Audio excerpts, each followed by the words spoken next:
lamentablemente, solamente por la investidura del secretario de Educación tenemos que, o nos ponemos en la posición de contradecir una falacia, que uno no lo debería hacer. Institucionalmente está mal. Claro. Institucionalmente salir a contrarrestar una falacia, no estamos para eso. Claro. Pero bueno, al secretario de Educación le podemos perdonar muchas cosas. Podemos perdonar su mirada política sobre las universidades, tiene su derecho a pensar lo que él crea mejor para su posición. Lo que no le podemos perdonar es que le falte información. O que mienta. Porque digamos, los números están en los sistemas, ¿no? Creo que, voy por la primera. Voy a que está mal asesorado, mal informado. Bueno, ¿sí? Pongamos. Parecería que es eso. Entonces es ahí donde uno tiene que empezar a decir, bueno, voy a tener que explicar que lo que se está diciendo es una falacia. Las universidades nacionales, todas las universidades nacionales, no cobran por el número de estudiantes. Bien. No cobran por el número de estudiantes. O sea, una universidad, suponte la más nueva que tenemos en San Luis. Sí, los Comechingones. Los Comechingones. Tiene X cantidad de alumnos. Sí. No por eso recibe un presupuesto acorde con eso. Estaría cerrada. Porque no podría funcionar. ¿No? No. Exacto.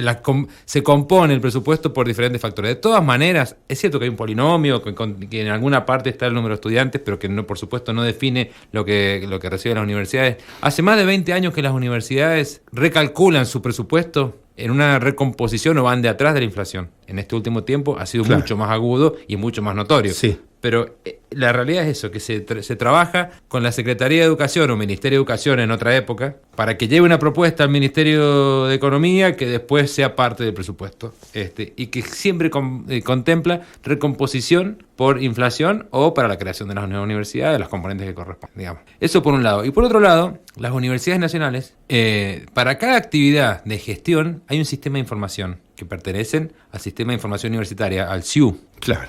Todas las universidades tenemos aspectos presupuestarios, aspectos académicos y toda otra actividad de la universidad gestionada a través del sistema de información que están centralizados y que a los cuales el ministerio o actualmente la secretaría tiene acceso. O sea, el secretario puede decir, el secretario actual, a un funcionario de él de segunda línea, decir, tráeme los números de las universidades nacionales. Sí, a través del y tráeme los números de cuántos estudiantes tiene Comechingones, por ejemplo. Exactamente. O San Luis. Sí. O la UBA. Sí. O sea, nosotros no podemos en una planilla Excel, para que la gente entienda, poner que nuestra universidad tiene 50.000 estudiantes, porque en el SIU no están esos datos. No están. ¿Y qué datos hay? Los datos de las personas verificados por el RENAPER. Nombre y apellido completo, DNI, domicilio, escuela secundaria de procedencia, título. Todo. Lo que te piden cuando vos te inscribís, ¿no? Es la garantía que las universidades tienen para otorgar después un diploma cuando egresa el estudiante.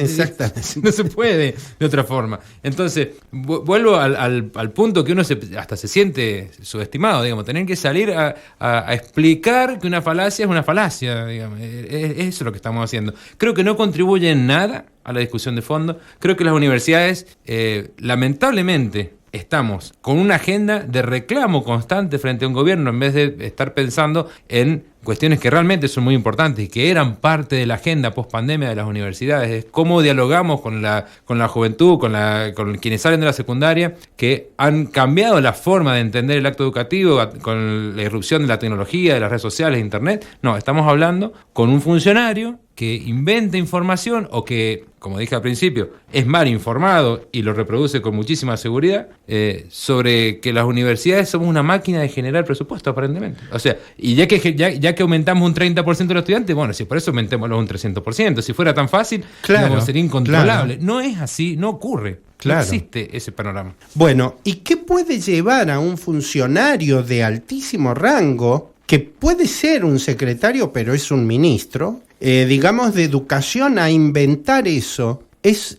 porque está atacando el concepto de la universidad, porque no existe una universidad si no existe alumnos. No, por supuesto, sí, por supuesto que además ha hecho un paralelismo ahí complejo también, donde habla de las prioridades del Estado, del país, en cuanto a las cuestiones para atender del Estado, que todos coincidimos. Hay por encima del 50% de los niños están debajo de la línea de pobreza. Entendemos que hay cuestiones muy graves, estructurales, que la presidencia y los diferentes estados provinciales tienen que atender, pero que no es culpa de las universidades. Pero perdón, de esos 50 niños, es muy probable que tengan hermanos de esos 50 que vengan acá a la Sí, universidad. por supuesto. O sea, es muy injusto con la Universidad Argentina, con el rol que ha tenido históricamente la Universidad Argentina, con el rol fundamental para la nación de la Universidad Argentina, ponernos a competir con la pobreza de las infancias en Argentina. Creo que eso es delicadísimo, ha cruzado creo un límite y no nos lo merecemos como país, ni siquiera quienes estamos en el ámbito universitario. No nos merecemos como país que un secretario de Educación haga esa comparación, creo yo, muy poco feliz, triste, que espero que recapacite. Sí, lo que yo observo, y retomando la pregunta tuya, Oscar, veo que el método político del equipo del presidente Milei es tomar las medidas sobre la hora para desarticular.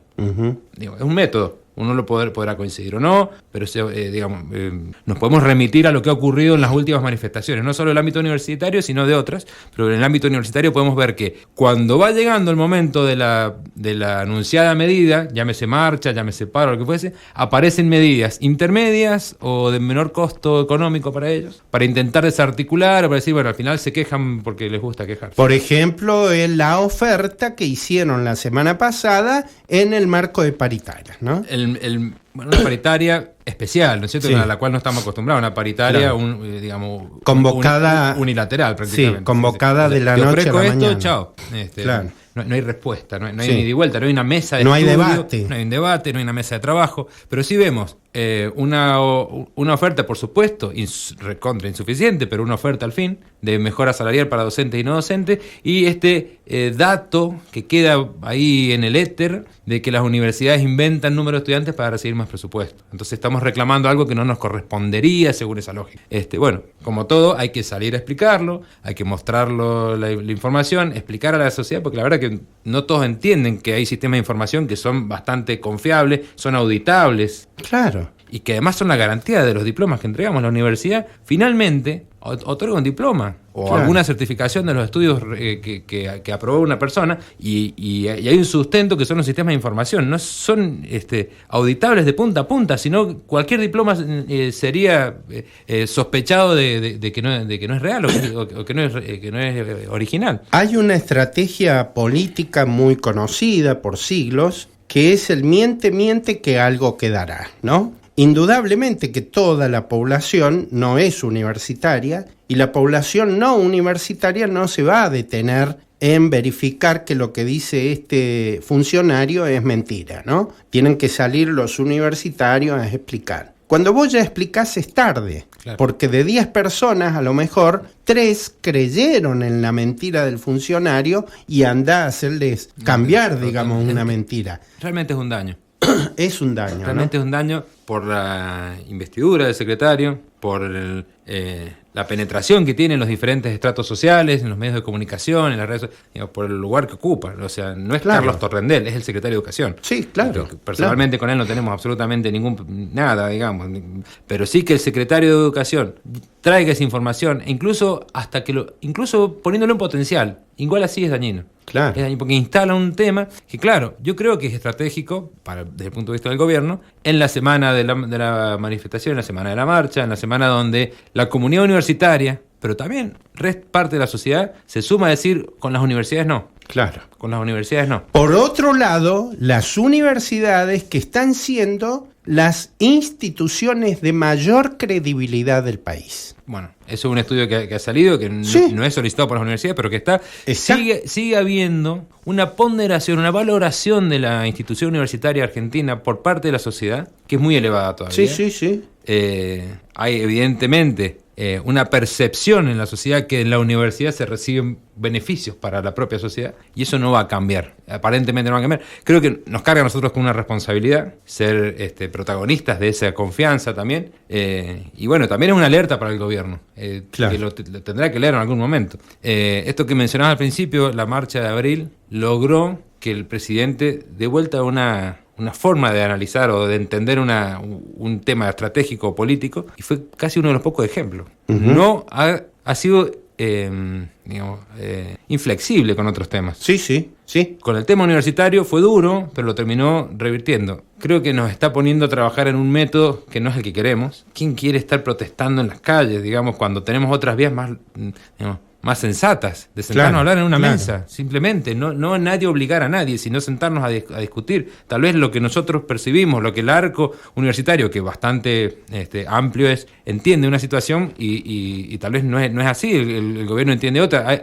Pero si no hay una mesa de diálogo, si no hay un espacio donde podamos intercambiar, acordar o proponer un esquema, y bueno, lo que sigue es otro método que tal vez no sea el mejor, quisiéramos evitarlo, pero hay que salir y manifestarnos, contagiar nuestra mirada, nuestra problemática al resto de la sociedad, y que el gobierno se termine enterando por los medios cuando levantan las novedades de lo que fue la marcha. Estoy con el secretario general de la Universidad Nacional de San Luis, Raúl Gil. Le voy a dejar una pregunta. También se especuló con que el gobierno nacional quiere transferir la educación universitaria a las provincias. ¿Tenés una opinión? Sí, la opinión, puedo aprovechar que estamos en los 30 años de la reforma de la Constitución argentina y esa Constitución es un texto muy rico que tiene definiciones muy profundas sobre lo que es la República Argentina, sobre lo que es el Estado. Es un contrato social que tenemos los argentinos y las argentinas y que la verdad es que la celebramos y hay que respetarla. En esa Constitución se consagra por primera vez la autonomía de las universidades. Más allá de una conquista, creo que fue una consecuencia de una construcción de una universidad argentina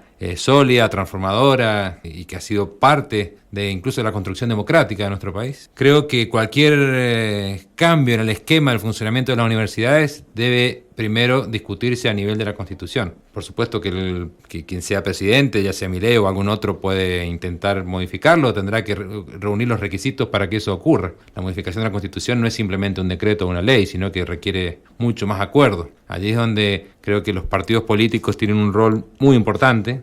Si bien vienen desvalorizados los partidos políticos, creo que están en un proceso de reconstrucción, y dudo que los partidos políticos, tanto el justicialismo como el radicalismo, que son los principales, lleguen a una reforma de la Constitución en esta situación política, y mucho menos que esa reforma implique atacar la autonomía universitaria o crear una dependencia de las universidades a nivel provincial, como sí pudo hacer Menem con la educación media e inicial. Creo que no es algo factible. Son noticias que salen, intenciones que son válidas, habría que discutirlas, pero que el proceso es tan complejo y tan extenso y que acaba, según mi punto de vista, con una reforma de la Constitución que no lo veo cerca políticamente, con mi mirada de la situación. Podrá venir otra persona y decirte que sí. Yo creo que eso hoy, políticamente, no es factible. No es factible. Por otro lado, el gobierno, el presidente Milei, está siempre en minoría en el Congreso, salvo esas negociaciones que puede hacer con uno u otros diputados, ¿no? Sí. Creo que había un espíritu en el Congreso de, en ultimísima instancia, dar gobernabilidad, garantizar gobernabilidad y no mucho más, pues estamos en la etapa inicial, en el primer cuarto del mandato, digamos. O sea, dar gobernabilidad por una cuestión de institucionalidad, de la investidura presidencial, del rol del Poder Ejecutivo, pero creo que estamos muy lejos de que tanto el radicalismo como el justicialismo coincidan en las políticas de fondo con el presidente Milei. Entonces el Congreso, que es una herramienta institucional, democrática, sólida y fuerte para nuestro país, tendrá que discutir mucho sobre esto y otros aspectos, y no sé políticamente qué factibilidad tengan todas las reformas que pretende plantear. Una es esta, la verdad que nos hemos enterado por trascendido, ni siquiera hay un proyecto escrito.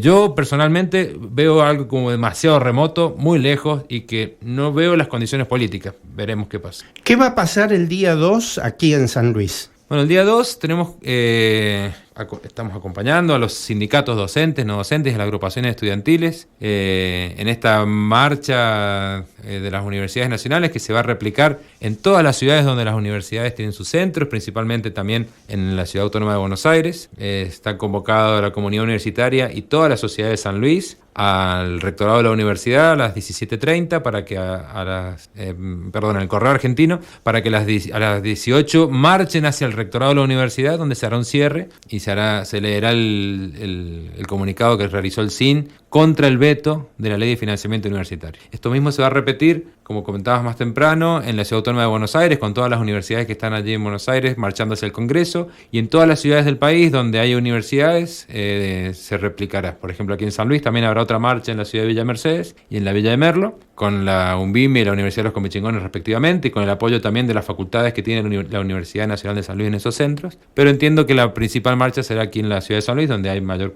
parte de la comunidad universitaria de la provincia. Y bueno, esperemos partir a las 18 del Congreso, del correo, perdón, y llegar al rectorado para leer ese comunicado y bueno, ver allí... ¿Habrá un abrazo simbólico? Un abrazo simbólico al rectorado de la universidad. Y ese comunicado contiene en su esencia los fundamentos por qué el presidente debería no vetar la ley. Ha dicho que la va a vetar, todavía no está el veto. Todavía no está. Entiendo que el 2 es el día límite para vetarlo administrativamente. Esperemos que sirva para que las universidades tengan vinculado al PBI nacional, atado el financiamiento que le otorga el Congreso, lo mismo que ocurre con la función de ciencia y tecnología, para que no sea una cuestión de análisis año a año, sino para que sea una política de Estado transversal a todas las miradas políticas, independientemente de la mirada del presidente Milei, del justicialismo, del radicalismo o de otras minorías, que las universidades, que la educación superior tenga un financiamiento proporcional en una pequeña cantidad al PBI. Si el PBI aumenta el presupuesto; si el PBI baja el presupuesto.